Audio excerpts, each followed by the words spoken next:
So do you think that people are willing to actually pay more for a product that has sort of better sort of auxiliary services tied to it? A product is not a product anymore. It's so much more. Why is this, Niklas? There's a survey done post-pandemic that said that 71% of B2B customers were willing to leave their current vendor or brand or partner if they found one with a better digital experience, better digital interface.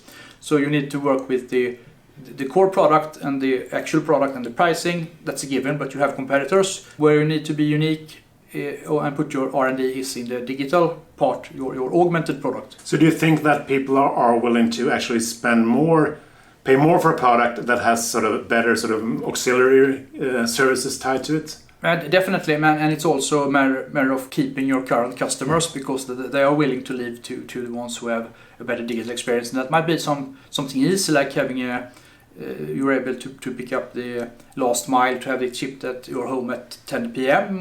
So it doesn't have to be very complicated. But it's not a matter of the product or the actual product. It's a matter of the extended product where you add the services. So that's, I think, is the main competitive advantage you can get today. This is all we see in e-com today, that the delivery and the payment are super important. It's sort of, the bar has been raised because you need to have good payment options, you need to have good delivery options, otherwise you won't be able to sell anything. And that applies both to people who sell other people's brands, but also to the actual brands themselves, because even no matter how good a certain brand is, if the rest is not up to standard, then you won't buy it. Yeah, and I think it can be an extra service. Say if you work with a tire workshop, I don't know when you're legally obliged to change to winter tires in Sweden, but you are.